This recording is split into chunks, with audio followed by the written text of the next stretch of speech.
Bonjour à tous, bienvenue sur Avenir du Congo TV. Voici les actualités du jour.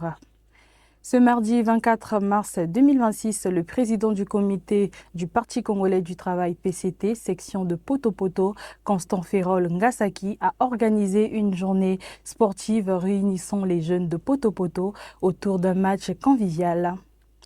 L'objectif de cette journée sportive était de renforcer la cohésion nationale, la cohésion sociale, de promouvoir l'esprit d'équipe et de favoriser la participation citoyenne des jeunes dans le cadre de partage et de convivialité. Dans le département du Poul, des projets d'électrification rurale sont en cours sous la direction générale des grands travaux avec l'appui de la Société congolaise d'électricité ECAREC, notamment la ligne Kinkala-Boko, déjà achevée, et celle de Luvungi-Lomo en phase avancée en vue d'alimenter plusieurs districts et d'améliorer l'accès à l'électricité avec la poursuite des travaux et l'extension des réseaux vers d'autres localités afin de soutenir le développement des zones rurales. À Brazzaville, la ministre des Petites et Moyennes Entreprises et de l'Artisanat, Jacqueline Lydia Mikolo, a procédé le 25 mars à la mise en service de la carte professionnelle digitale de l'artisan, une initiative qui représente une avancée majeure pour les acteurs du secteur. Cette innovation ouvre de nouvelles perspectives aux différents corps de métiers, en facilitant leur identification et en renforçant la structuration de l'artisanat. Le Centre inter-État d'enseignement supérieur en santé publique, basé à Brazzaville en République du Congo, a annoncé le lancement de 18 formations certifiantes en 2026 destinées aux professionnels de santé et étudiants des pays de la CEMAC. Organisées en 3 phases avec un démarrage prévu le 4 mai 2026, ces formations visent à renforcer les compétences, améliorer la qualité des services et soutenir la gestion des systèmes de santé en Afrique centrale. Les militants du mouvement Avenir du Congo poursuivent la mission Bonnes Actions dans tous les départements du pays. Depuis le lancement du programme, plus de 350 bonnes actions ont déjà été réalisées et leur nombre ne cesse d'augmenter. Désormais, chaque samedi, les cours d'école, les espaces hospitaliers et les places publiques sont nettoyés dans tous les départements. Les militants ramassent les déchets, aménagent des terrains de sport et dégagent les routes menant aux écoles. L'avenir du Congo commence par toi.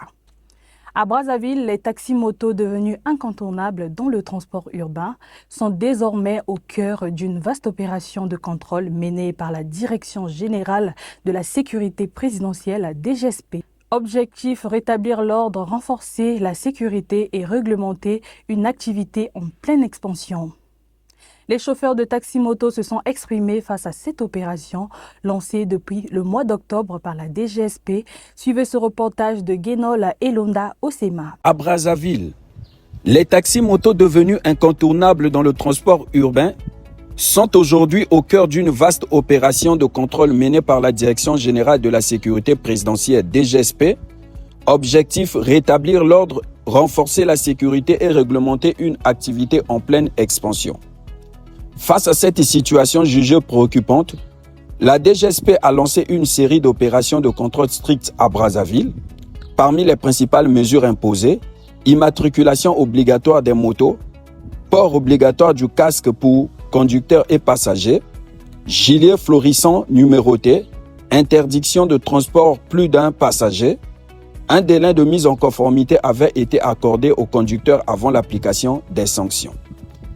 Les chauffeurs de taxi-moto se sont exprimés face à cette opération lancée depuis le mois d'octobre par la DGSP. Concernant cette opération, depuis que je suis sorti, je ne les ai pas rencontrés. Mais j'entends seulement parler, disons, il y a d'autres qui disent qu'ils sont sur le permis, ils contrôlent le permis, il y a d'autres qui disent que c'est la carte grise. Mais d'après moi, tel que je vois, s'il s'agit de la carte grise, c'est tout à fait normal parce que tout engin ou bien tout ce que nous pouvons avoir doit y être accompagné avec son papier. Donc si c'est la carte grise, c'est tout à fait normal. Bon, opération, il y a deux aspects où ils ont banda. Et bandit pour la matriculation à la vélo. Où ils ont bonzakango. bazo bonzaka ba vélo kili kiliti bazo bonzaka ba vélo oyo ba papier nango oyo eza ya mabe c'est pour ça bazo bonzaka donc ceux qui ont un papier normal donc à part ça ces opérations s'inscrivent dans un dispositif plus large de sécurisation de la capitale lancé en 2025 pour lutter contre la criminalité urbaine. À l'international au Kenya, les fortes pluies qui s'abattent depuis plusieurs jours ont déjà causé la mort d'au moins 81 personnes depuis le début du mois de mars, selon le bilan officiel publié. Ces intempéries caractérisées par les précipitations diluviennes ont également provoqué le déplacement de milliers d'habitants contraints de fuir leur foyer et parfois avec leur bétail. Les autorités font état de dégâts importants et alertent sur la poursuite de ces conditions météorologiques extrêmes qui continuent de fragiliser plusieurs régions du pays. Sous la pression des marchés, les prix du pétrole et de l'or connaissent de fortes perturbations. Avec un baril de pétrole qui approche désormais les $120, les spécialistes craignent une nouvelle hausse des prix à l'échelle mondiale.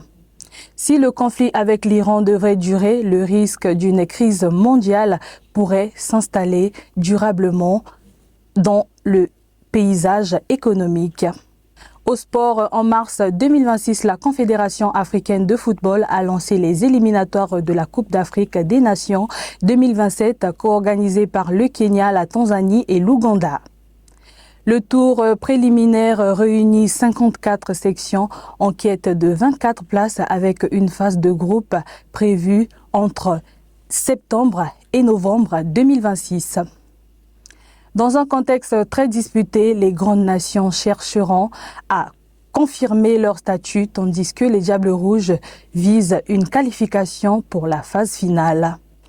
Le Basketball Africa League, considéré comme la principale compétition de clubs de basketball sur le continent, lancera sa saison 2026 le 27 mars en Afrique du Sud.